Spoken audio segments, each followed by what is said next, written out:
Sí, ya estoy listo. Mirá, tengo cuaderno, tengo un montón de hojas, tengo carpeta.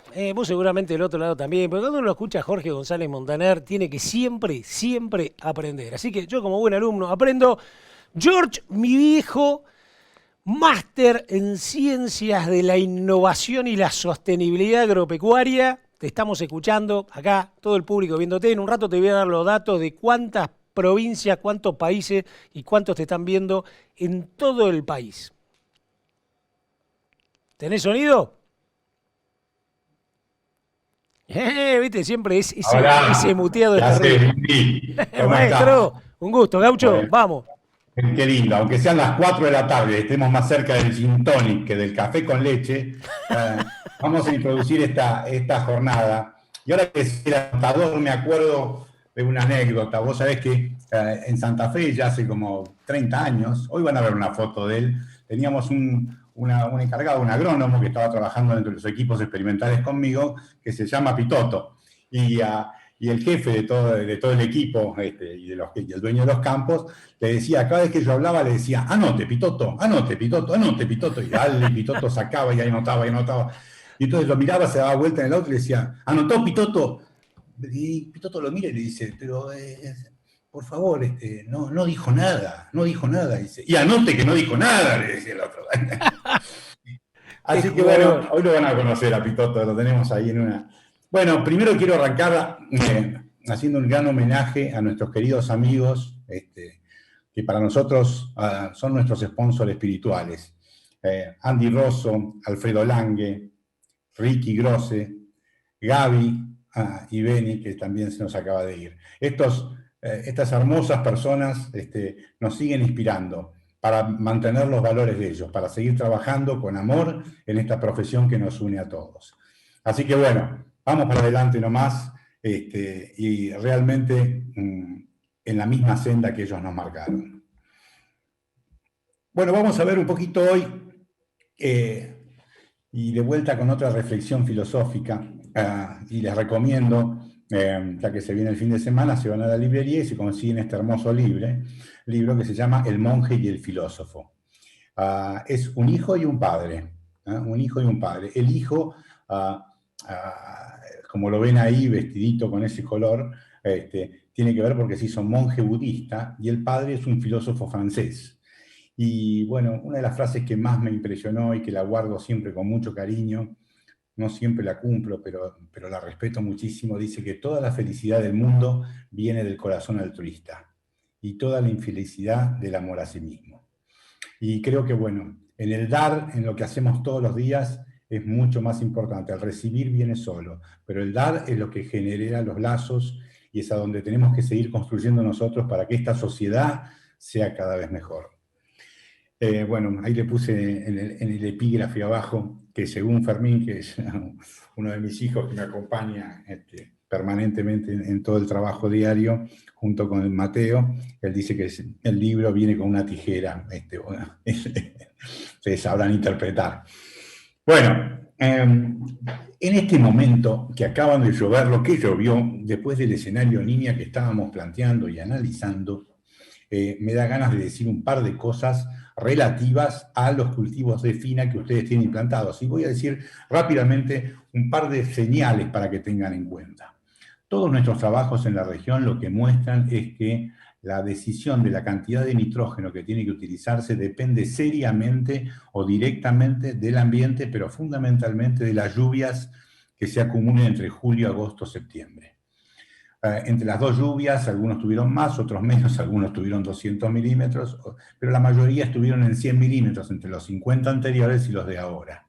Esto representa que para muchos estamos al borde, o estamos sufriendo una situación de lavado donde los nitratos se han ido para abajo, no yéndose a lavar directamente por debajo de los 60 centímetros, pero sí cambiando la panza, yendo del pecho a la panza.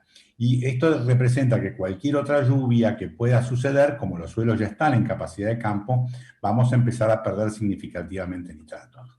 La idea central que tiene que quedarles es que hay que respetar muchísimo, o sea, normalmente cuando empezamos a subir esos 100 milímetros tenemos que empezar a levantar del orden de 25 N cada vez que ocurre este tipo de eventos. Así que estén muy atentos porque muchos han vendido cebada cervecera, otros forrajera, pero para aquellos que vendieron cervecera, la proteína es un valor significativo. Bueno, y el trigo tiene valores que también nos obligan a prestar mucha atención, ya sea por el número de granos, pero también por la calidad.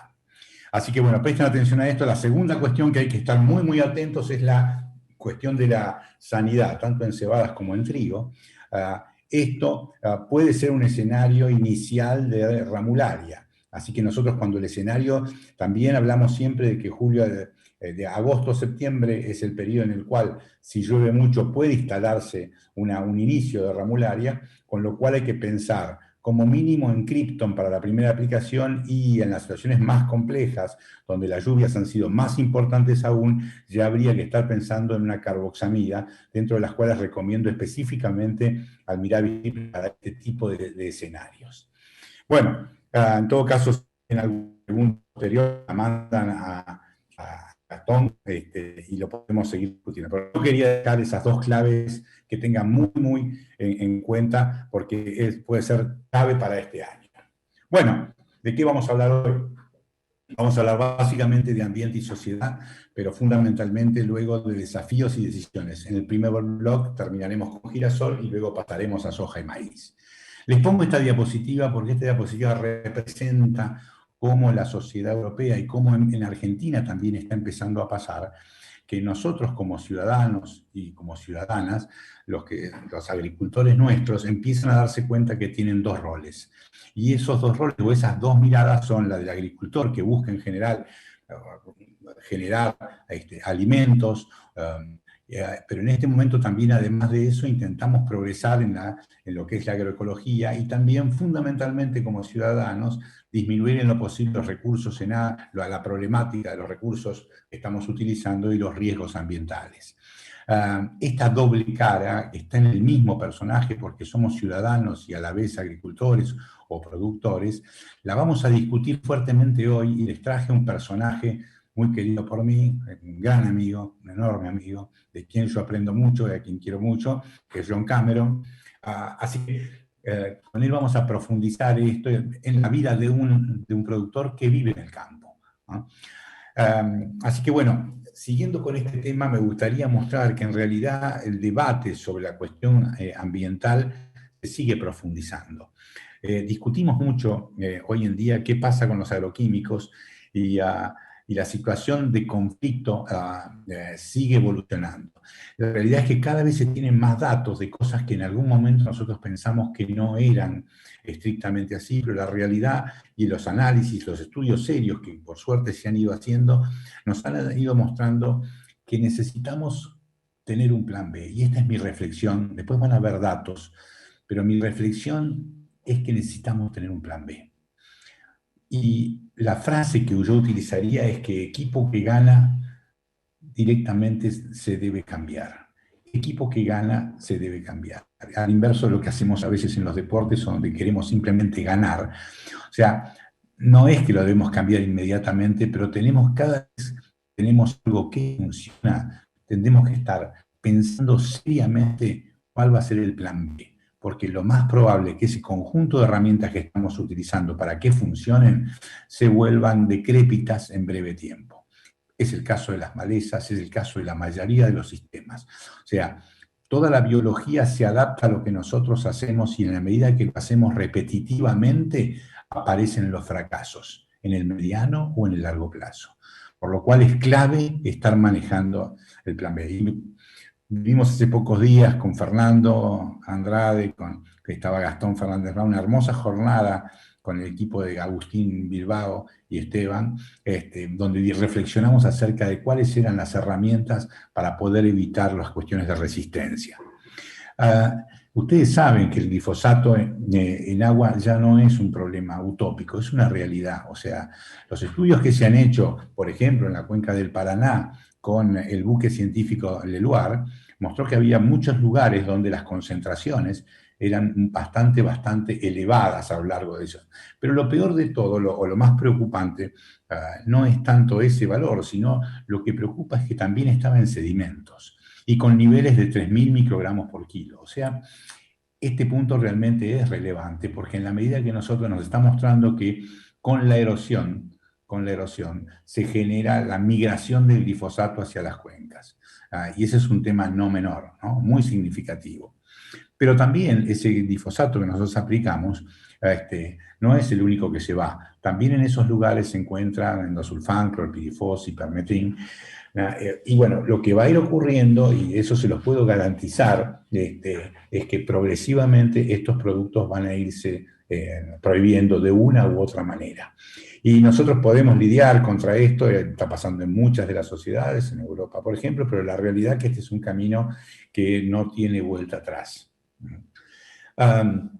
Los estudios que se están haciendo, por ejemplo, en el INTA Paraná, donde se estudia cómo es el movimiento de las parcelas de escorrentías, donde se aplica glifosato, cletodin, etcétera, en superficie, se observa que el sistema de cultivo que tenemos, por ejemplo, si tenemos soja sobre soja, está perdiendo del orden del 5% del glifosato.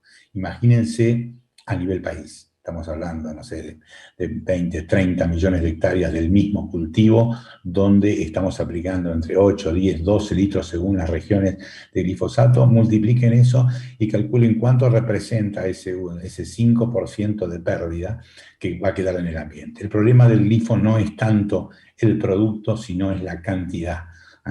Y esa cantidad termina viajando por todos lados. Está demostrado claramente que eso va a aparecer, ahí tienen los datos de este experimento que realmente es muy interesante, pero me refería ahora entonces además a las depositaciones secas y húmedas, o sea, la presencia en los agregados pequeños, los microagregados que están sostenidos en el aire, luego se vuelve a depositar en cualquier otro lugar. Entonces muchas veces eso lo que muestra es que digamos, hay una externalidad que no tiene que ver con la distancia, lo cual hace que el verdadero problema es el volumen que aplicamos en Argentina, porque eso se puede mover a cualquier distancia y a cualquier lugar, y puede aparecer en los lugares más insólitos, como de hecho pasa en el mundo.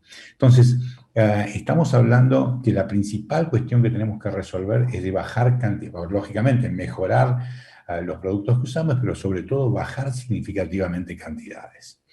Ya se está trayendo a nivel del INTA equipos que además permiten leer las deposiciones húmedas y las deposiciones secas para poder cuantificar mejor cuál es el estado de nuestro ecosistema. Más allá de eso, me alegro que se hayan puesto de acuerdo 10 universidades, el INTA y el SENASA, empezar a repertoriar en cada uno de los barrios y los sitios cuál es el estado del ecosistema en este sentido. Y eso permitirá a futuro poner realmente los límites que corresponden y no cualquiera o inventados. Otro aspecto que me gustaría señalar y que estamos empezando a trabajar en los grupos CREA es esta cuestión de agricultura y biodiversidad. Y yo lo adelanto porque no es que hoy en día tengamos muy claro cuál es la solución completa a esta situación, pero yo lo he vivido desde mis primeras formaciones en Europa y tratando siempre de interpretar. Hay una mirada más, si ustedes quieren, de los ecólogos y hay otra mirada quizás distinta de nosotros los productores. Progresivamente eso está llegando a un lugar donde estamos compartiendo una cierta mirada.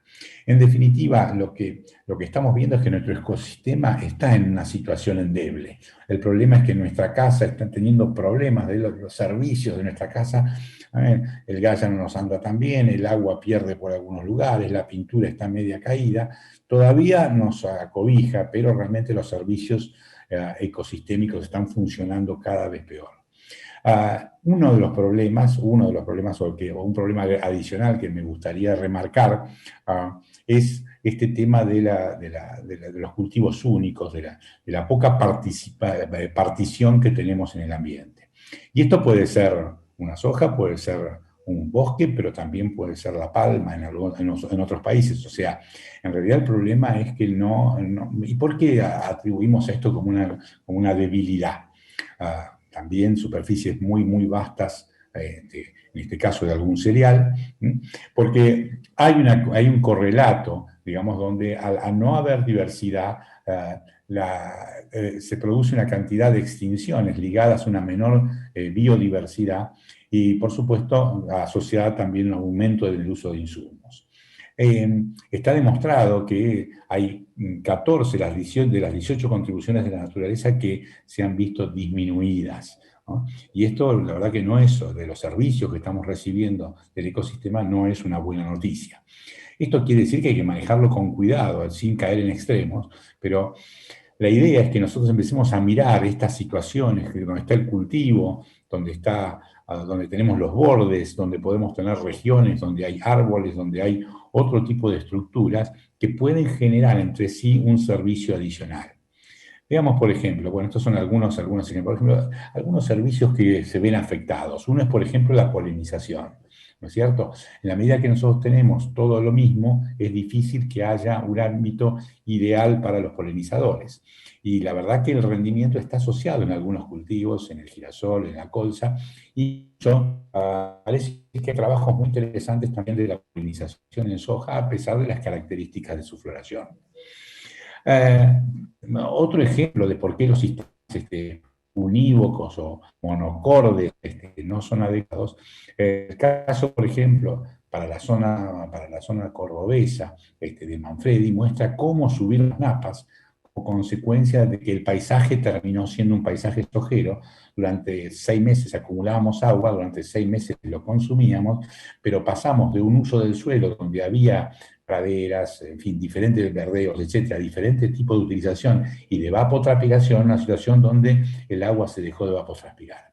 Con un sentido lógico, que era acumularla para la agricultura, pero eso pasó de tener una situación, digamos, de una evapotranspiración promedio a una evapotranspiración que cayó significativamente. Eso hizo que empiecen a haber muchos problemas en las cuencas, que las napas pasaran de estar a 15 metros a estar a 2 metros, y que se inunde gran parte de la región, al final perdiendo más por las superficies que se ven afectadas.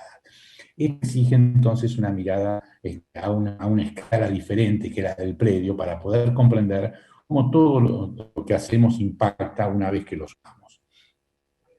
Bien, en la CREA estamos empezando a estudiar qué impacto tienen. Este es un ejemplo del Chaco Seco y un ejemplo del norte de Buenos Aires, donde se analizan los parches. Ustedes están viendo de cada lote se hace un círculo y se ve qué porcentaje es del lote y qué porcentaje es de parche o de otras actividades, y se analiza esta cuestión. Este es el norte de Buenos Aires, lógicamente con mucha menor presión de parches, y acá están viendo el Chaco Seco.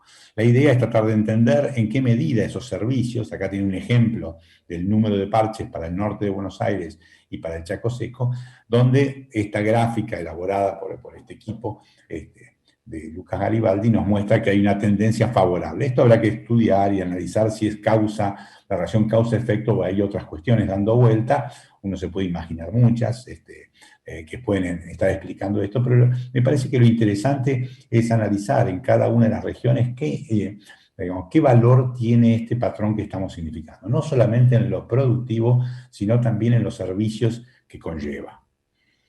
Muy bien, o sea que la idea que estamos promoviendo, y acá tiré un par de ejes que son más o menos novedosos, simplemente como para aumentar la discusión que tenemos, porque yo considero que nuestro rol es mejorar la calidad de nuestra discusión. mejorar la calidad. Y para eso tenemos que estar permanentemente entendiendo más la globalidad, porque va a venir la huella de carbono, ya está, viene la huella hídrica y no podemos seguir hablando exclusivamente de cuántos pesos me entraron, a pesar de que eso es lógicamente fundamental. Entonces nosotros estamos acostumbrados a medir nuestros resultados por el resultado productivo, en este eje, y lo que vamos a pretender es empezar a estudiar este nuevo eje que es el resultado ambiental, y empezar a considerar entonces en ese marco conceptual, pasar de un determinado nivel, por ejemplo el sistema 1, donde estaríamos con un nivel de servicio económico, un nivel de servicio ambiental,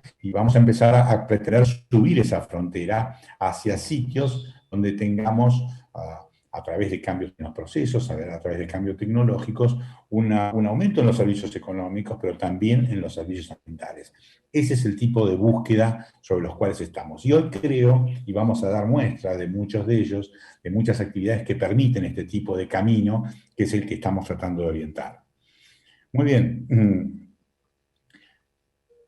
Algún ejemplo es lo que hacemos con los herbicidas, por ejemplo. Yo puedo tener el mismo rendimiento de soja, pero con un EIQ. ¿Se acuerdan el EIQ, este índice que usamos para medir la toxicidad o el riesgo del producto en utilización? Y lo que podemos ver es que acá los EIQ se van para arriba, pero el rendimiento no cambia. Acá el EIQ, lo que estamos viendo que es mucho mejor. Entonces, pensar en el lugar más donde tenemos el menor EIQ, y con el máximo rendimiento. Acá estaríamos tomando una mala decisión porque levantamos el EIQ y sin embargo el rendimiento no sube. Entonces es clarísimo esta idea de migrar hacia lugares donde nuestro sistema nos esté dando el servicio, tener los valores más económicos de EIQ, pero también los rendimientos más altos. O sea, nuestros gráficos empiezan a hacerse más ricos. Este es el eje de la discusión, pasa por este método que, bueno, hoy es el que estamos usando de referencia a nivel nacional. También tenemos el elaborado por la Facultad de Agronomía, que lo estamos usando sobre todo cuando los productos no están implicados dentro del EIQ. Bien. Y acá un ejemplo, ¿no? Uno, dentro de este EIQ, para tomar grandes valores, uno puede decir que 20, 30 en una rotación es un excelente valor de índice de riesgo, mientras que cuando tenemos 100 estamos medio en el horno o tendríamos seriamente que mejorar. Nosotros tomando la rotación girasol, soja y maíz para toda nuestra región, tomando las prácticas que hacemos hoy, estamos alrededor de un EIQ de 113.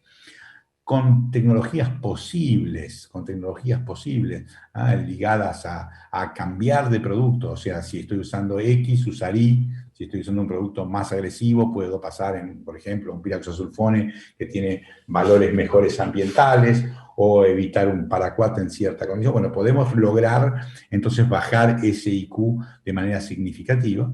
Y luego, cuando esa selección de herbicidas le agregamos los cultivos de servicio y evidentemente también todo lo que es la posibilidad de usar herramientas tipo Weedseeker o Weedic, que hoy vamos también a escuchar en manos de un productor, podemos con ese combo empezar a observar cambios muy significativos. Entonces, para nosotros mismos, habitantes del campo, tener 100 o tener 30 no es lo mismo, y tampoco lo es para la sociedad que nos circunda. Así que, lógicamente, no estamos pidiendo pasar de 100 a 30 en un rato, pero tiene que ser el camino y tenemos que valorar esto, lo cual implica que en cada análisis que hagamos de la producción tienen que estar presentes estas valoraciones. Bien, ¿qué estamos haciendo desde el movimiento? Además de tratar de cuantificar lo que hacemos en cada una de las situaciones, estamos tratando de empezar a estudiar, ya llevamos casi más de 10 años, a estudiar los productos biológicos que nos pueden acompañar en este camino. Acá pongo algunos de los ejemplos, pero hoy reparíamos con Fermín y tenemos alrededor de 150 tratamientos con productos biológicos en estudio, en trigo, y algo muy parecido en cebada y alrededor de unos 90, 100 en trigo, en maíz, girasol y soja, que también están siendo estudiados. Y todo esto para buscar herramientas que nos ayuden a bajar la carga de agroquímicos que estamos haciendo, tratando de mantener en lo posible los resultados económicos. Muy bien, acá tienen algunos de los ejemplos donde participan tricodermas nuevas, donde participan un conjunto de bioestimulantes. Acá puse los 4 que tenemos con más historia, pero hoy estamos teniendo más de 20 y pico de bioestimulantes estudiados. Y me gustaría mostrarles también algunas cosas en nutrición que son totalmente disruptivas. Esta semana en Santa Fe estábamos mirando el uso de extrusado de soja para aportar nitrógeno en los sistemas, y lo estamos comparando a esos líquidos con las fuentes normales, las fuentes naturales que ustedes convencionales que ustedes conocen. Pero, por ejemplo, en el caso del fósforo, estamos pensando en el guanito, que es una fuente de fósforo derivada del guano, pero que es orgánica.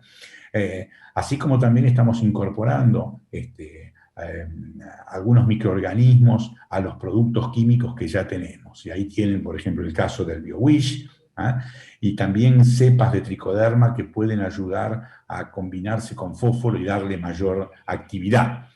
Con González Santa, por ejemplo, estamos trabajando en el Nano 5, una partícula muy diminuta para que tenga menor impacto ambiental y que junto con Bacillus pueda funcionar en combinación, por ejemplo en soja o en cualquier otro de los productos. Pero lo interesante es que este zinc podría ir a parar con muy poco impacto a tener resultados muy significativos. Ya les voy a mostrar en la última parte los impactos de las distintas formulaciones de zinc que estamos viendo y cómo funciona este mecanismo. Bueno, en el caso de los bacillus, también mezclados con urea, también que podrían propender a mejorar, digamos, o a disminuir la volatilización. Y así también bacillus como fungicidas o como bioestimulantes. Hay un sinnúmero de herramientas que podemos estudiar para que colaboren. ¿Todo esto por qué? Acá tienen el caso del guanito que les venía mencionando. Ahí tienen 50 kilos de guanito contra un microstar, con BioWish, un testigo sin P y un diamónico. En algunos sitios el guanito ya se lo ve mucho mejor que el testigo, en otros todavía le cuesta un poco, va más lento que los químicos, pero es un aporte muy interesante para mejorar estas cuestiones. En el caso, hemos desarrollado también un producto orgánico como es el Oxocat, que es un producto que lo estamos utilizando con gran asiduidad, con un par de aplicaciones para el control de roya en sitios donde se están buscando bajar el impacto de los agroquímicos, que ha mostrado también buenas performances. Entonces, la idea central es juntar todo lo que aprendemos de todos los sitios donde estamos experimentando y ponerlo luego en estos módulos donde probamos una tecnología tradicional, una tecnología potencial, o sea, con todos los insumos para lograr los máximos rendimientos, pero también ponemos a analizar ahí lo que puede ser un modelo banda verde o un modelo que llamamos Eco Plus, que sería un modelo prácticamente sin agroquímicos. Entonces, bueno, ¿por qué queremos hacer esto? Porque queremos generar la información, esto sobre cultivo de servicio o sin cultivo de servicio, y en algunos casos puede ser utilizando labranzas o no, según las situaciones. En el caso de John, por ejemplo, que vamos a tener hoy, ya tenemos uno de los módulos, y estos módulos estamos a lo largo de toda la región mar y sierra. ¿Qué estamos buscando? Estamos buscando lo mismo que hicimos cuando empezamos a estudiar la intensificación. Aprender, saber para ser libres, o sea, tener la posibilidad de que cada productor sepa cuánto rinde, qué pasa, desde cuánto factura hasta qué impacto ambiental tiene cada uno de los sistemas en su barrio, y con eso tomar la decisión de cuál es el equilibrio en el cual él quiere participar, pero con información, y información, digamos, que pueda ser compartida, discutida, analizada entre todos los productores. Bien, vamos entonces a hacer un pequeño comentario sobre qué venimos encontrando con los impactos de los cultivos de servicio sobre el cultivo de maíz. Y bueno, rápidamente les voy a contar que la primera cosa que hemos encontrado a lo largo de estos años de estudio en un convenio con los chicos del INTA Balcarce es que cuando usamos cultivos de servicio previo al cultivo de maíz, que lo sembramos más tarde, lógicamente, lo que encontramos es que hay un retraso en la fenología de este cultivo. Ese retraso, digamos, como ustedes están observando acá tienen con el cultivo de vicia antes, con el barbecho químico o con una avena más vicia. Y lo que observamos es que hay un retraso, ya con la vicia nomás encontramos un cierto retraso, y con la avena con vicia, además del retraso por la cantidad de cobertura que hace que sea más lenta la implantación, lo que encontramos también es un déficit de nitrógeno más significativo. Bueno, esto ya llevamos desde el año 2017, ya llevamos casi 20 experimentos en las diferentes regiones, y lo que hemos concluido hasta ahora es que no hay grandes diferencias entre los lotes que vienen de barbecho o los que vienen de vicia. No hemos logrado en nuestro barrio tener consistentemente un aumento con el antecesor vicia, y que ese resultado sube y baja en función de la cantidad de agua. Uh, Prácticamente en la totalidad de los casos, cuando hacemos vicia más avena, los resultados son inferiores a los del barbecho como consecuencia de este impacto que decíamos de la avena adicional sobre el nitrógeno. Cuando nosotros comparamos nuestros resultados con los resultados de la zona norte, bueno, tenemos que ver de qué año estamos hablando, porque el año pasado en zona norte también muchos cultivos de servicio tuvieron un impacto negativo sobre el cultivo de maíz, pero si no en general, los resultados de toda la red llevada adelante por Gervasio Piñero junto con todo el grupo de experimentación, lo que muestran es que cuando están trabajando con vicia villosa como antecesor, en general tienen del orden de arriba de 1 tonelada a favor para el cultivo con el antecesor vicia, mientras que prácticamente no hay diferencia, como lo muestran estos gráficos, cuando estamos hablando de vicia con alguna combinación de gramíneas. Y esto lo pueden ver en este cuadro, donde está muy claro el impacto de cada uno en promedio de todos estos. Este último año las situaciones fueron un poquito distintas, y bueno, esta semana estuvimos analizando eso en la zona de Santa Fe, y bueno, aquí tuvimos, con el impacto de la seca del año pasado, se vieron algunos efectos negativos de los cultivos de servicio.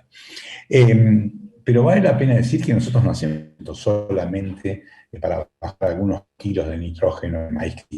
Básicamente, en muchos de los barrios se hace fundamentalmente por el mejor control de malezas.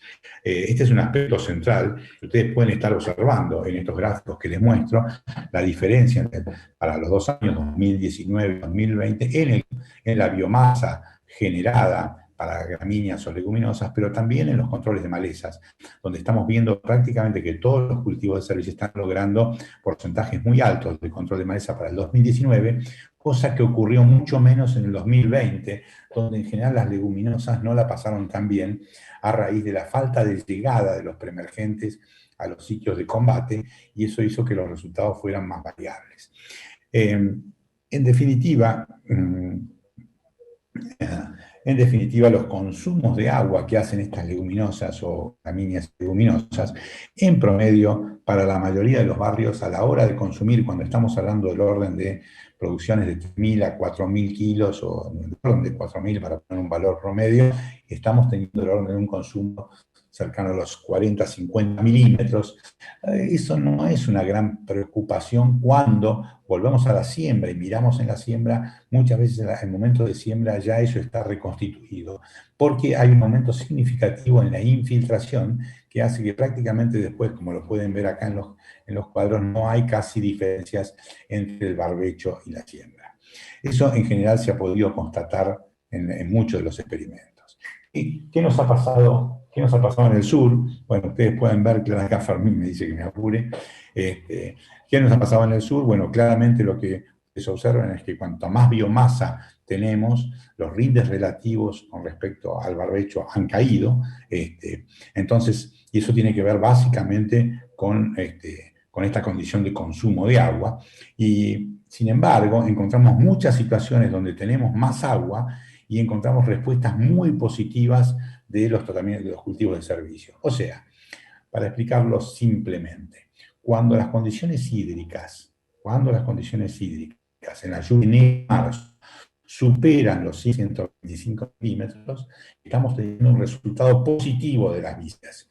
Y cuando esos valores son inferiores a ese valor, estamos teniendo un resultado quizás algo negativo como consecuencia de ese consumo de agua.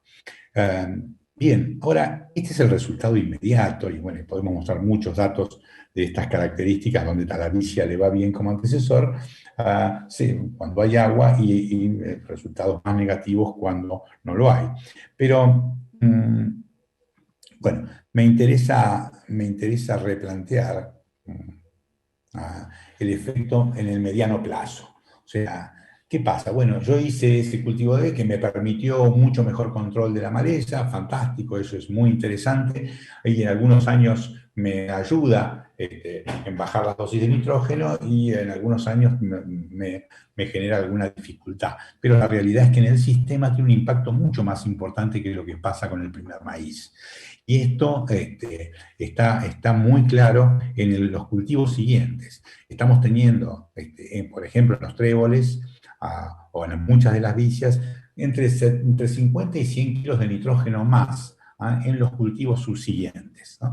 Y así pueden ver, esto es el sureño, la zona de Orense, estamos viendo qué encontramos este año, atrás de vicia y atrás de girasol, y acá estamos viendo prácticamente 100 kilos más de nitrógeno, y un NAN que no siempre se ve más significativo. El NAN no es un buen detector necesariamente de esas diferencias. Bueno, fíjense acá, estos son todos lotes de John, donde tenemos situaciones con trébol y muchos casos donde vemos nitrógenos iniciales al año siguiente muy, muy altos, que superan los 120, 130 kilos, todos como consecuencia de venir de un antecesor leguminosa.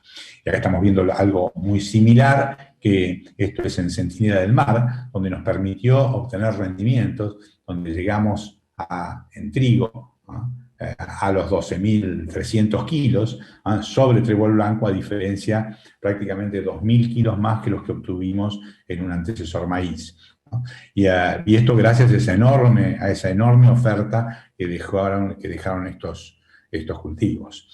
Estos desarrollos donde estamos observando que las respuestas al uso de una vicia, acá tenemos 2 fechas de quemado, que a veces discutimos mucho esta situación. Vemos que la segunda fecha de quemado, que es la curva gris, que originalmente había dado valores de maíz muy similares entre uno y otro, no había habido grandes ventajas. Sin embargo, luego de ese cultivo, cuando le tocó jugar al trigo, encontramos una respuesta interesantísima, prácticamente estamos hablando en 700, 800 kilos a favor como consecuencia de esa prolongación del quemado. Entonces, estamos hablando de servicios, y dentro de esos servicios está la nutrición, está todo un aspecto general que van a generar estos cultivos de servicio en el mediano plazo, que permiten no solamente mejorar el nitrógeno, sino también la sanidad y el comportamiento de los cultivos.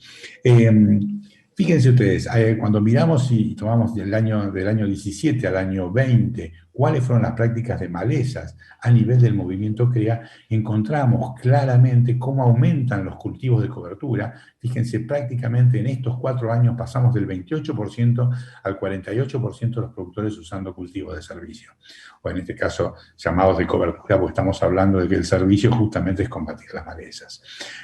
Creo que es un cambio muy importante. También tenemos un aumento en las aplicaciones selectivas y cambios en la rotación, que son las que nos están permitiendo en algunos barrios mejorar esta condición. Acá les pongo un ejemplo ahora del norte, de esta última semana, donde les quiero mostrar las cosas que se pueden hacer usando la cabeza.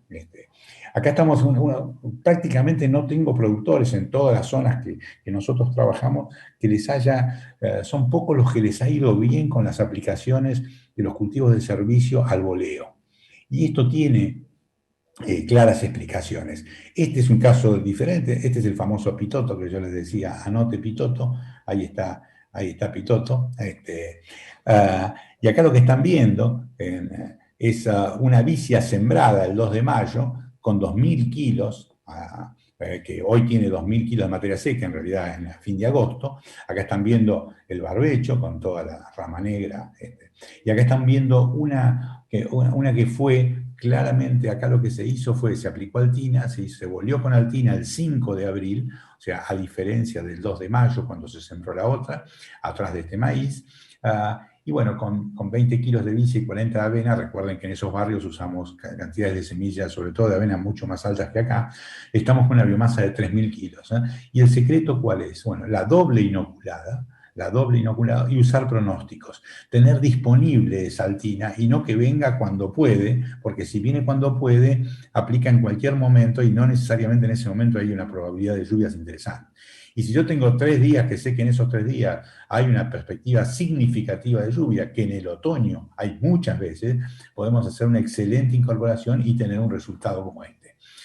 También esto lo hemos logrado, en muchos campos simplemente con el uso de Rhizobium leguminosaurum, que es el Rhizobium que le podemos poner que normalmente le ponemos a la vicia o a la arveja, pero puesto a la soja. O sea, si acá voy sobre cultivo de soja, a la soja le pongo, además del Bradil, que le pongo normalmente para su autonomía, le pongo también el Rhizobium que corresponde a la arveja. Entonces, a la arveja o a la vicia, que es el mismo. Entonces, de esa manera logro mucha mejor inoculación. La inoculación es clave y en algo tirado al voleo es recontra clave. Entonces, usando pronósticos, entrando en el momento adecuado y con excelente inoculación, podemos tener un excelente cultivo incorporado en ese momento. Entonces, bueno, acá lo vemos, estamos en el campo de John, mirando algunos de los experimentos que se está llevando a cabo, donde incorpora otros componentes en la mezcla, que lo vamos a dejar luego para charlar con él. Pero bueno, lo que les quiero mostrar que los cultivos de servicio lo que vienen a hacer es a mejorar la calidad de nuestro ambiente. Hoy hablaba, cuando hablemos después de nitrógeno, que estamos en una situación crítica. Cada vez estamos poniendo más, cada vez queremos poner más, y esto el ambiente no lo va a resistir. La única forma es levantar nuestros pisos. Si nosotros terminamos usando modelos de 300 menos X en maíz, porque queremos tener 14.000 kilos, lo más probable es que cuando le erremos, el ambiente nos diga, el nene, te equivocaste, y tengamos un problema gravísimo, porque por la polución de agua. La única forma es hacerlo a través del nitrógeno orgánico y mejorar nuestros pisos, y en vez de estar cada día con niveles de nitratos cada mes más bajos, esta semana hice el análisis para Santa Fe y para Marisierras, y si ustedes vieran la degradación que estamos teniendo en los nitrógenos iniciales, no solamente en fina, sino también en maíz, se van a dar cuenta que nuestros suelos están en un proceso de degradación, en realidad natural, porque estamos con cosechas muy interesantes. Y para eso lo que tenemos que hacer no es seguir aumentando ad libitum la cantidad de nitrógeno que aportamos, sino mejorar el piso a través de la fertilización orgánica. Muy bien, voy a saltear un poquito porque se me va a complicar.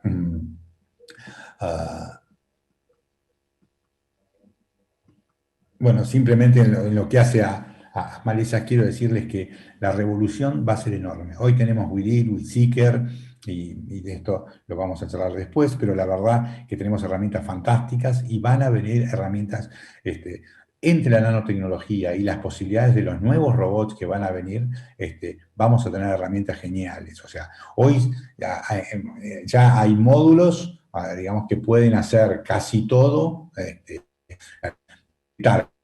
a los diferentes tipos de maleza y luego aplicarle un láser. O sea, fíjense la potencialidad que hay. Y como la inventiva nuestra siga avanzando, esto no vamos a tener límites para hacerlo. Al principio serán carísimos, luego van a venir en nuestras barras de pulverizadora. Así que me parece interesantísimo que ustedes entren en la vía de la aplicación selectiva y que vayan avanzando en esto, porque sin ninguna duda es un paso que nos hace ir disminuyendo la cantidad de agroquímicos que estamos usando y empezar a entrenar una mirada diferente. Bueno, estos son todos sistemas, digamos que, en definitiva, la idea, quiero mostrar algunos resultados, es mejorar nuestro sistema desde el punto de vista de nuestra materia orgánica y la calidad de la misma, mejorando fundamentalmente lo que es la cantidad de cultivos por año, la participación de cultivos y el mantenimiento de los sistemas radiculares. Usamos normalmente, estos son los resultados de la chacra de Pergamino de Belén Agosti, donde ellos, trabajando durante varios años, lo que dieron cuenta es que metiendo en los sistemas de ellos, después de 6 años, metiendo vicia, lograron una producción de rendimiento acumulado similar a donde no tenían vicia, incluso a pesar de tener 2 vicias en la rotación, que representaba un periodo donde no estaban cosechando. O sea, y con eso lo que están logrando significativamente es un aporte muy interesante, además de carbono, ¿no? Bueno, uno de los resultados que se encontraron en esta experimental, en estas chacras experimentales, fue que con el índice de intensificación, cuanto más se intensificaba la rotación, lo que se encontraba una disminución del espesor ponderado de las láminas. ¿Vieron esas famosas láminas que encontramos en directa, que muchas veces, a raíz del movimiento laminar que tiene el agua, tiene una estructura delta dentro y hacen que las raíces se manifiesten de una manera paralela a la superficie? Entonces, lo que se encontró por un lado es cómo se reducían esto gracias a la intensificación y a participar cada vez más raíces dentro del sistema, y se encontró curiosamente por el otro lado que cuando esto pasaba, lo que se encontraba era una densificación del sistema. Y esa densificación hoy la atribuimos a un pasaje de maquinarias muy significativo. Entonces, lo que tenemos que prestar mucha atención son los momentos cuando entramos o sea, una cosechadora termina pisando un 40% del área, y ese impacto el suelo lo vive, y no necesariamente cuando está con gran cantidad de agua. Yo les diría que muchas veces cuando está con gran cantidad de agua hay mucha deformación, pero hay menos transmisión, y lo contrario ocurre cuando está en una condición de agua más intermedia. Así que hay que prestar mucha atención. La intensificación está buenísima, mantener cada vez mayor cantidad de cultivos y de raíces, pero hay que cuidar muchísimo porque estamos haciendo más siembras, más pasajes de pulverizadora y significativamente más camiones y más cosechadoras. Un resultado parecido hemos encontrado en Marisierra, en los primeros análisis que estamos haciendo, comparando lo que pasa en la densidad aparente en el suelo, en el bajo y en la loma. Esto es en el caso de Aleluya, donde lo que estamos mirando es dos secuencias distintas, justo en el límite donde se encuentra el bajo con la media loma, lo que se realizan, donde hay una secuencia muy distinta de cultivos, la zona del bajo, donde se lleva por ambientación todo a cultivos de gruesa, mientras que la zona tirando hacia la loma, donde participan cultivos de fina, y dobles cultivos, y lo que estamos observando es que en ese borde lo que estamos teniendo es una condición de densificación en las zonas donde tenemos más tránsito, que es donde tenemos más doble cultivo, pero a su vez una condición de mucha mejor infiltración como consecuencia clara y precisa de la cantidad de raíces que están funcionando. Así que bueno, estamos muy cerca de conseguir un resultado fantástico. Tenemos que cuidar nuestras intervenciones en los momentos donde el suelo tiene algún riesgo de modificarse. Muy bien. Vamos a entrar ahora a mirar un poquitito, ya habiendo discutido un poco de las cuestiones ambientales, nos vamos a centrar en la cuestión del girasol. Y para esto me gustaría simplemente decir qué escenario nos vamos a enfrentar. La realidad es que es muy escenario. De hecho, hasta hace muy poquitito había un gran consenso respecto a que estábamos enfrentados a una condición muy probable de Niña. La realidad es que depende, ahora en 15 días vamos a tener bastante más certeza de su evolución, pero lo que está claro es que estamos oscilando entre situaciones del 50% a situaciones del 60-70% de niños. Todavía no hay una certeza con respecto a este evento. Sin embargo, bueno, todos vivimos estas lluvias, primero del orden de unos 40-50 milímetros en gran parte de nuestro barrio, y luego se volvió a repetir una segunda ola, cuando en realidad los pronósticos estaban hablando de que estábamos enfrentando un septiembre, octubre, noviembre más seco, y esto evidentemente por ahora ha mostrado ser lo contrario. De todas maneras es importante tener en la cabeza cuál es el escenario niña y cómo nos pega. Bien, ¿cómo nos pega? Básicamente, si miramos el escenario de FINA, estamos hablando que la niña en promedio de toda nuestra historia, estamos hablando de un 0,7%, lo cual no tiene un gran impacto, lo que sí el niño nos lleva 3% arriba, pero la niña no genera. Tiene, digamos, una variabilidad importante, va de un máximo de 19 a un mínimo de 22%, pero estructuralmente no genera, hay bastante, no siempre las niñas necesariamente son negativas, y ustedes los pueden ver, estos cuadrados en rojo son los últimos años, donde tuvimos el año pasado 52 quintales y siendo una niña, 49 en el año 17, acá en el 16 sufrimos un poquito, pero ustedes ven que han habido muchas niñas que hemos tenido 4.900, 5.400, no es determinante estrictamente para nuestro barrio, que tiene mucho impacto atlántico. Cuando ahora miramos la gruesa, ¿y qué dice la gruesa? Va en el mismo camino. Fíjense, el girasol nos está mostrando resultados de la niña, se está dando promedios que son prácticamente iguales, el otro un poquito más, pero no hay casi diferencias, son muy pequeños, el girasol es como que mucho no se entera. La soja sí tiene una señal del orden del 6%, la soja de segunda algo parecido, también sufre esto. Estas últimas niñas no le fue muy bien a las hojas. De hecho, el año pasado tuvimos excelente cosecha, pero en general muchas veces la soja de segunda tiene esa condición de que cuando es niña estamos viviendo condiciones muchas veces de heladas más precoces y de condiciones más secas que favorecen esas heladas. Y en el caso del maíz también 5%. O sea, nuestra zona sufre como máximo 6-5% en promedio de negatividades con la niña, con lo cual me parece que si bien tenemos que ser cautos y no hacer locuras, hay que hacer escenarios, no hay que hacer escenarios que sean excesivamente defensivos, porque la realidad es que lo que más hay que respetar es el comportamiento de los ambientes. Bueno, entramos en girasol porque Fermín me está tirando de los pelos, dice que voy muy atrasado. Así que bueno, la primera cuestión me gustaría resumir cuáles fueron los resultados en mar y sierra de este año. Y vamos a comparar entonces girasol, soja de primera, soja de segunda, y maíz temprano y tardío. Fíjense que el girasol tuvo 2.480 kilos de promedio en 30.000 hectáreas. La soja de primera en 15.000 hectáreas estuvo en 2.100 para este año de la soja de primera, la soja de segunda casi 1.700 kilos, el maíz temprano en 8.300 y el maíz tardío, con muchos menos casos, en alrededor de 7.000.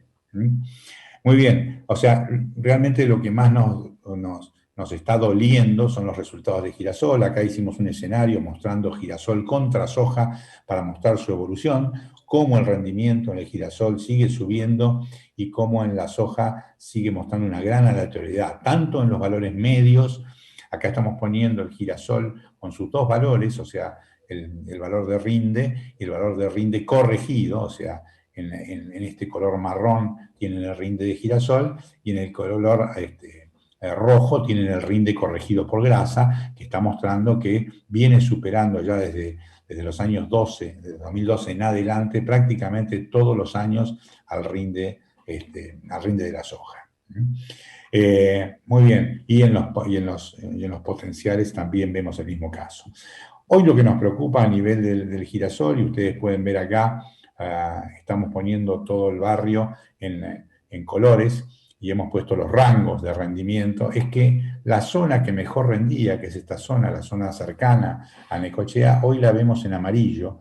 Hemos tenido muchos rendimientos en esos barrios que han estado por debajo de los 3.000 kilos, muchos arañando los dos, y hubo en general una presencia importante de lo que es Phomopsis, que ahora lo vamos a discutir. Acá tienen cómo venía el girasol en su rendimiento. Fíjense, es impresionante la constancia y la poca variabilidad que presentaba.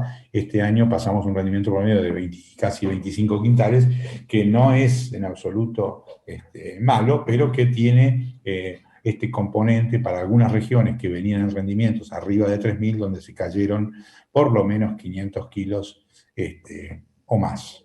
Bien.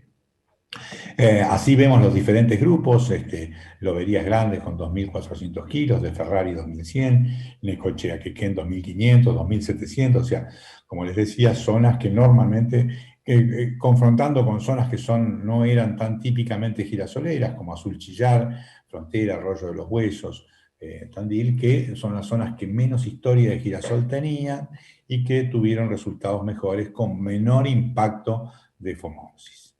Bien, en lo que hace a las fechas de siembra, ustedes pueden ver claramente para la zona de Necochea, los máximos se encontraron más cerca entre el 16 y el 20 de octubre. También eso ocurrió para la zona de Tres Arroyos, aunque un poquito más entre el 16 y fines de octubre, mientras que claramente para la zona serrana, un corrimiento de la fecha de siembra favorable, que estuvieron más cerca del 5 de noviembre. Y también es cierto que hay mucha más participación de fechas más tardías en la zona de serrana por la cuestión de la helada. Muy bien, dentro de los híbridos vamos a destacar entonces para las tres zonas una participación de altos oleicos muy fuerte en serrana, con el 63%, del 23% en Necochea y del 5% en Tres Arroyos, y ustedes pueden ver que en general lo más sembrado es el 70 y el 75 de Singenta, en el caso de Necochea, en el caso de Serrana el 75 y el 105 comparten los mayores usos, y en Tres Arroyos el 70 y el 1600 son los más sembrados. Realmente podemos decir que este conjunto de tanto Singenta como Nidera vienen liderando significativamente, pero es interesante cómo empiezan a aparecer otros jugadores. Voy a saltear un poco. Muy bien, las primeras recomendaciones acá tienen que ver con la cuestión de no olvidarse.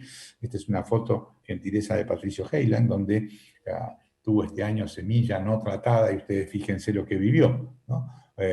Entonces, simplemente para mostrarles que esta enfermedad, el mildew, está siempre dando vuelta y acechando, así que no se olviden de prestar atención, sobre todo cuando compran híbridos que no estaban acostumbrados a comprar, estar seguro que tienen un tratamiento de Plenaris o de Oxia-Tiapiprolin presente para asegurarse de no tener estos riesgos, en un negocio que hoy ya no es barato.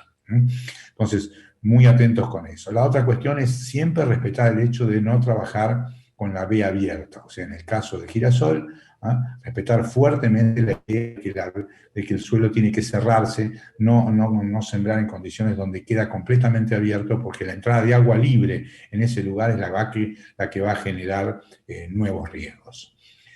Dos palabras para analizar un poco la problemática. Ahora sí, de Phomopsis, en realidad siempre lo que más nos preocupa es la Phomopsis en tallo, y a nivel mundial es la Phomopsis en tallo, esta que estamos mostrando acá, la que más preocupa, pero lo cierto es que el año pasado lo que vivimos fue la Phomopsis en capítulo, además de algunos casos de tallo, pero fue mucho más grave la de capítulo, cosa completamente, yo diría, nueva, incluso ni en Francia, que es un lugar habitual de Phomopsis, se encuentra este tipo de daño, con esta particularidad. Bien, entonces repasemos rápidamente lo que pasa con Phomopsis. Ustedes saben que fundamentalmente lo que ustedes van a encontrar es una entrada de Phomopsis que normalmente entra claramente por las nervaduras, genera esta mancha en B, luego genera este tipo de escudete, y bueno, lo preocupante es que esta enfermedad queda en el rastrojo, y son los ambientes donde tenemos más repetición de girasol donde los riesgos son más elevados. Bueno, siempre entra por hoja, acá tenemos una planta quebrada luego de un ataque por hoja, acá en el capítulo también entra por hoja, penetra por la bráctea, y si seguimos adelante vamos a ver cuáles son las condiciones favorables, ¿no? En general tiene que ver con esos periodos de humectación, con las condiciones térmicas que lo favorecen, pero fundamentalmente tiene que haber inóculo dando vuelta para que esto ocurra. Bien, en nuestros experimentos encontramos una presencia muy fuerte, digamos, como recién señalábamos, de Phomopsis en capítulo, con pérdidas, como ustedes están viendo, entre las zonas atacadas y las zonas sanas del orden del 20% de pérdida. Ah, y en la evaluación de materiales que hicimos a lo largo de toda una transección que va entre México y China, encontramos primero los resultados globales favorecieron al 3975 en rinde corregido por medio de todas las regiones, al Paraíso 106, al Alto Leico, el 3970, el nuevo Paraíso el 1109, un comportamiento interesante del experimental de Rayet, y así siguieron subsiguientemente el resto de los materiales. Lo que es importante remarcar es que prácticamente en Phomopsis, en capítulo, lo que ustedes pueden ver, el valor promedio fue de 29% de incidencia por severidad, o sea, lo cual nos está mostrando una gravedad muy significativa. De Phomopsis de tallo solamente tuvimos un 2% y solamente en 2 sitios. La Phomopsis de capítulo se mantuvo en los 5 sitios experimentales y el caso de FOMA estuvo en 4 sitios con el 26%. Entonces, esto nos está mostrando que si bien los materiales se diferencian en lo que es, por ejemplo, Phomopsis de capítulo, materiales que tienen el 33, el 40, 27, 38 contra materiales que están bastante mejor, lo cierto es que todos nuestros materiales son susceptibles. Mediana, un poco más, un poco menos, pero todos son susceptibles. Lo mismo puedo decir en el caso de tallo, tuvimos muy poca presencia, con lo cual las evaluaciones no pudieron ser concluyentes, pero en el caso de capítulo claramente también se vio una variabilidad interesante con materiales que presentaban 40% o 44%, como el Limagrán, el caso del cencerro, pero también llamó la atención cómo el Limagrán, a pesar de estos daños de capítulo tan fuertes, tuvo rendimientos muy aceptables. Estamos pidiéndole seriamente, y creo que, bueno, no solamente nuestro pedido, sino es una necesidad comercial hoy ya, de que los materiales, de que se haga un esfuerzo enorme en encontrar o traer al país materiales que tengan una baja susceptibilidad o que sean tolerantes o que sean poco tolerantes, porque en Europa hay materiales que tienen comportamientos muy buenos. Lógicamente, materiales que rindan como rinden los nuestros, no va a ser fácil ponerlos a punto, pero ese camino hay que empezarlo. Y cuanto antes lo empecemos, más rápido vamos a poder estar, porque la verdad que el girasol para nosotros hoy es una herramienta clave. En toda la región de Marisierra se ha convertido en un cultivo estrella y presenta una parte fundamental de la facturación de las empresas. Lo que ustedes están viendo acá es los resultados a lo largo del año 19 y el 20 del 3970 contra el 5750, mostrando las diferencias entre los materiales, pero voy a saltear un poquito esto y voy a ir directamente a discutir qué modelos de densidad en nutrición y protección tenemos que llevar adelante. Como la primera cosa, perdón, que creo que no fui del todo claro cuando analizamos las... Ahora cuando hablamos entonces ahora de lo que pasa con las densidades, para cada uno de los barrios, ahí están viendo los rendimientos para cada una de las densidades. Acá hay 3 modelos ensayados, 4 modelos en realidad. Un modelo que no tiene nitrógeno, ni fósforo, que es el primer modelo que tenemos acá.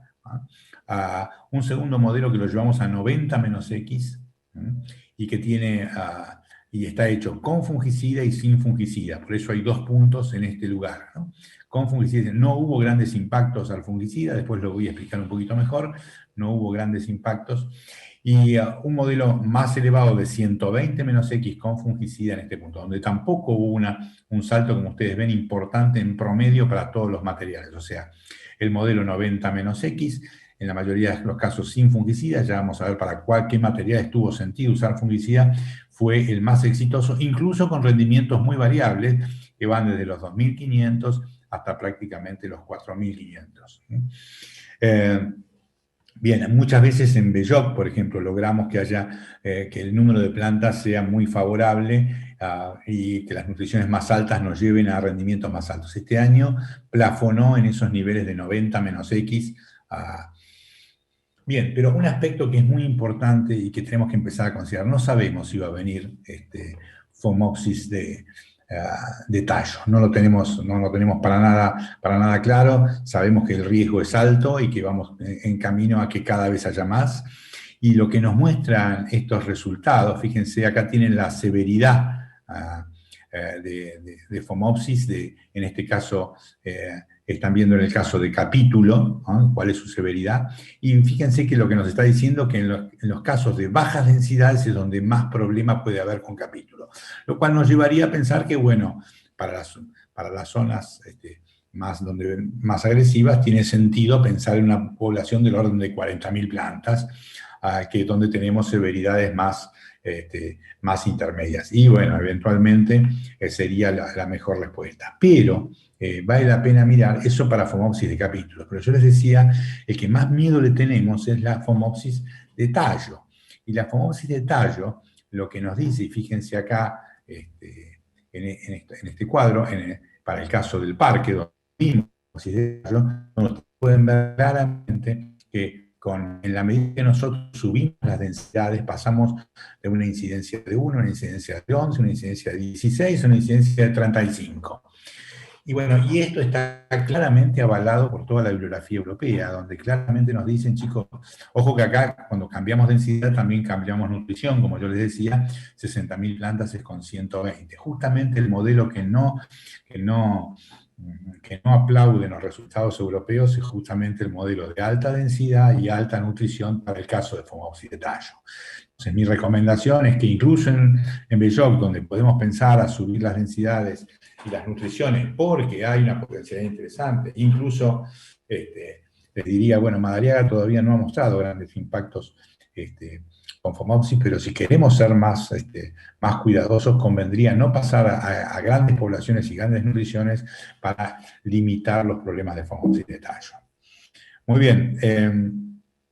Bien, hay muchas cosas ahí de la fisiología que las voy a saltear, pero bueno, pudimos poner a punto y entender cuánto pega el capítulo con todas estas relaciones que las vamos a dejar por ahora. Quiero volver al FOMA, porque el FOMA siempre está, y acá pueden ver los resultados de FOMA y los materiales, cómo se comportaron, pero lo más interesante que quería mostrarles es la respuesta fungicida, que yo les dije que no había habido en términos generales, pero si miramos material por materiales, van a ver qué interesante. Miren lo que muestra esto, que en la medida que los materiales, esto es en el parque acá en Tandil, a medida que los materiales tenían mayor cantidad de daño por FOMA, o sea, en este caso es intensidad de FOMA, cuanto más intensidad de FOMA, más respuesta fungicida. En este caso el fungicida utilizado es el Miravis. Llegamos hasta 1.000 kilos de respuesta con la aplicación de Miravis cuando la FOMA estuvo presente. Entonces, a ver, la pregunta que nos hacemos hoy, ¿y esto cómo coño lo manejamos? Porque yo sé que si la enfermedad predominante de Phomopsis de tallo y los efectos de los fungicidas hasta ahora no han sido claros en el caso de Phomopsis de tallo, decidir aplicar para FOMA pues, nos genera un poquitito de ruido. Entonces, mi recomendación es que en las zonas donde tenemos FOMA, pero estamos en zonas donde el cultivo de girasol no se repite, prácticamente todos los años, como puede ser la zona endémica, que es Necochea, ahí tenemos mucha más probabilidad de que tengamos un muy buen resultado con el fungicida, mientras que si estamos en zona más riesgosa para Phomopsis, por ahora no tenemos claro cuál sería la herramienta de protección que funcionaría. Bien. Bueno, dos palabras que me aporta mi equipo francés, digamos lo que ustedes acá tienen el comportamiento desde cuándo se presenta Phomopsis, y bueno, ellos en general, ese famoso estado que ellos llaman BBCH 39, digamos en ese estado que es última fecha de pasaje del tractor, ellos hacen una aplicación de fungicidas, digamos que que lo que busca fundamentalmente es resolver tanto FOMA como FOMOPSIS, pero lo hacen mucho más temprano que nosotros para acompañar a la instalación de la FOMOPSIS en el cultivo, ¿no? También tengo que decir, y no se los traduzco literalmente, pero como ven acá en este párrafo, claramente se muestra que no sé cómo decirlo para no hablar de pelote, pero la desaparición del rastrojo, pónganle el nombre que quieran, ya sea con labranza o con cortarlo para que se descomponga más rápido, o sea, todo lo que haga desaparecer el inóculo bajaría la condición de FOMA. Yo creo que la primera cosa que hay que hacer es que si esto se sigue repitiendo, vamos a tener que bajar la repetición de girasol en algunas regiones y bueno, y tendremos que pensar un poquitito qué hacemos con esos residuos o cómo los manejamos para evitar que la presión sea tan importante. Hasta que tengamos materiales que sean significativamente mejores y tolerantes a esta enfermedad. Pero recuerden entonces lo que les dije, evitar altas poblaciones y evitar altas nutriciones. Muy bien. Con respecto a los fungicidas, vamos a empezar a trabajar con una gama. Acá ven al Amistar-Gol, propuesto en Francia, también al Boscalil, del Dimoxystrobin. Nosotros con el Miravis no hemos tenido buenos resultados, probablemente la fecha tampoco era mucho la adecuada. El Corbel, que es el Fempropimorph, también es sugerido, pero no está en Argentina.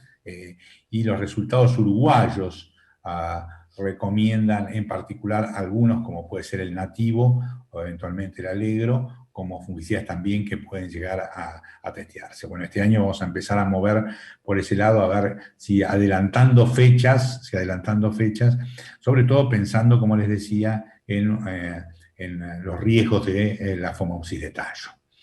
Bueno, quisiera contarles alguna buena, ya que les damos... Bueno, primero que los rindes fueron, en muchas de las situaciones, fueron también excelentes.